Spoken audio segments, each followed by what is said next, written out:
Hi guys, welcome to this session in Microsoft Project. In this module, I want to show you how you can create a simple report and customize the charts on that report. So on the screen, I've got some simple tasks. I've already linked them up and resourced them with Bill and Ben, and some of the tasks have some durations complete, as you can see there on the Gantt chart. So I want to create a report based on this.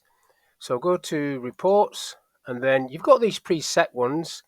So dashboard reports, if I go for project overview, let's have a look at that one. So it doesn't really give you a lot of information, but it is a report. If I go back to reports, you've got resource, costs, in progress, etc., etc., all of these, and the ability to create your own, which is what I want to have a look at on this one. So I'm just I'll drop the arrow down because it gives you different starting points. I'm going for the chart option,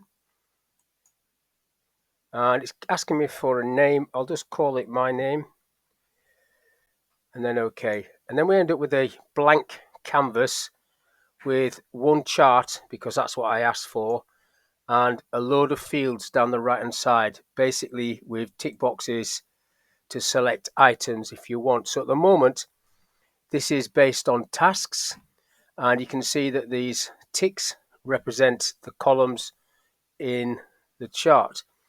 Now, these are actually the columns. You can actually right click and delete that field. So I've now just got two. If you want to put that back in, so if I've got a little arrow there pointing to baseline, I've got a baseline already saved, so I could tick that one, and instead of work, it's just going to put baseline in there. So that's how you can do that. Now, if I get myself another chart, so I need to click off this one, otherwise it'll overwrite that one. At the top there, you've got chart again. I'll get another one. This time, I'll change this to be the resources. So go to resource, and it gives me that same breakdown. And again, this time, instead of right clicking to get rid of that, I'll just tick it off and go to the baseline options and tick on baseline work. So I've got a similar sort of step graph here. Now, for both tasks and resources, you have a list at the top where you can select different items. For example, if I drop this down and go time, that will show me that information over a time, which doesn't look great, but you could split that off a little bit. If I want to change that, I can click on edit, and then it will give me the option for different time scales. So I'll go weeks. I'll leave it as that. OK. And then it doesn't look as bad. It just breaks that down into weeks. You've also got there, if I go back to the other one, if I click on this one, which is on tasks in there, you've got the time option there as well. Doesn't look as bad on that one. You've also got the ID, which is just basically the task ID. And then back to names or resource names. All of these you can play around with. But now I've got two summarized charts. One's got the dates, one's just got the default settings. Now down the bottom, you have, whichever chart is selected on, you have these filter options. So this is saying all active tasks on that one. So I could say all critical tasks. So if I click back onto this one, you've got down the bottom that says all resources.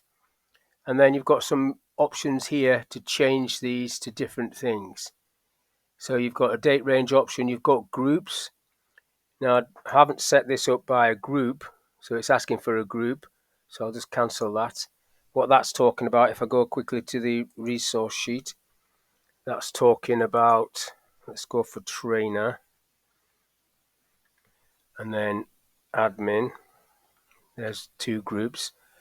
Now if I come back to my report, the one I've just done, you didn't have to save that, thankfully. It's still there. Now if I go onto that and go down to all resources and then try group, and then if I just put admin,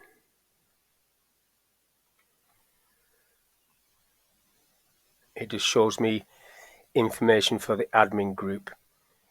And then if I go back and put it to all resources, that comes back, everything comes back. Then you've got, that's a filter, then you've got group here and resource group. So if I select resource group, it'll put them both into their group, so admin, trainer. And if I go back to the resource sheet and add somebody else, Anne, she can also be a trainer. So I'll have 2 people in there, even though she's not allocated to anything. So I'll give her some money, £10 an hour, just assign her to a task. So these reports are all live. Click on that one, just assign Anne to that. So as you change things, this will pick, the report will pick up that change. Come back off that, go back into reports, recent, Steve, and then click back on this. So it's grouping by trainer, resource group. If I put it back to all, no group, you've got Anne there. So actual work and baseline work, she hasn't actually done anything because I've just assigned her there. If I go back to the Gantt chart and change the task completion on that, I'll just go back to task and put it to 75%. So Anne was involved in that now. So back to reports, she, and then recent or custom. Now she's got a little column for actual work. She had no baseline work. So that's filtering and grouping on these charts. If I go back to where it says no group and resource group, so that's combined them, the trainers are combined, and then I'll take that off, back to all. Now if I want to format this, you've got the chart tools at the top here where you can select different styles, like so, different styles there. You can click on format and format any of this, but what I like to do is just double click on the chart, because this is Microsoft Charts, and you will get this normal format chart area coming up, or plot area. I'm on there, but if I click on the top bit, it will say chart area, and then you've got solid fill where you can pick a color, you've got gradient fill, you've got picture pattern fill. Now that's a picture that I had from before. If I just knock that off so you can see this. Now to get a picture, if you go insert, I've got that from file, so I'll go and get another one, a different one. Should pick up the same thing. So I'll just come down for that one. So that's in the back, and you can, once you've got a picture, you can sort of fade it out a little bit like that, or bring it more to the fore. And if you want a picture in these columns, you can do that as well. If I insert a picture there, picture, insert from file, get the Union flag, that'll do. And then you can stack it so it stacks like so. And I probably need to bring the transparency back for that. So all the formatting that you can do in a normal chart in Excel or Word or PowerPoint, you can do in Project. Now I want to get rid of this text box at the top. I'm just going to delete that because I want to insert a picture, image, and you can insert whatever you want really, but I'm going to go for pictures. In there is a logo. I'll just stick that on. So that's coming quite big, so I'll just make that a bit smaller. So that can be the sort of title for my report, and I need to move these charts down a little bit, like that one. Move it down. And then I want to put a table in here, so you've got a table option. Click on that. It just gives you straight away the default sort of table, which is a summary table. I'll just leave it like that for a minute. Now when you do that, let me get rid of the format, bring this out a bit more. You have all tasks. Again, lots of options you can select there. You have groups, no groups, and then you can select different options there. And then down the bottom there, you've got project summary. But if I change that to be all subtasks, that's just going to show everything. If I change that again to be level 1, it's just showing you the project title. Once you have it like this, you can get rid of these start dates if you don't want them. Like I did before, you can just right click and remove and remove. So then you can resize this if you want. So it sort of fits. I'll move the whole thing over to the right up here. Adjust this however you want, as long as you get the right symbol. Like that. So that's a table. Just move it down to there. If you want a text box, you can do that as well. You've got a text box here. Draw a text box. Type in it. My report. And then you're on the formatting options here. You can change that to be a bigger size, whatever you want, 20. I'll underline it, italic it, make it red, all that sort of stuff. You've got a paint pot as well for the, it's not a great colour.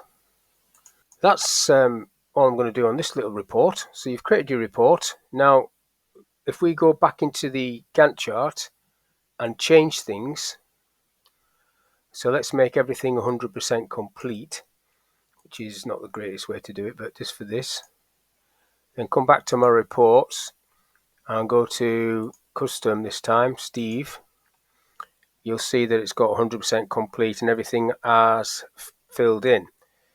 So what you can do now, you can have this as part of your main screen view if it fits. It might not, but you can have a look at it. If you go view and then tick on details, it will put the Gantt chart at the bottom, which you can just move down a little bit, or you can adjust your report so everything fits on one screen if you've got a bigger screen than what I've got. So I just push these two boxes up a little bit and then bring the charts up and over. You can then maneuver this the best you can. Just stick that over in the middle there, like that. So then you can bring the Gantt chart back up a bit.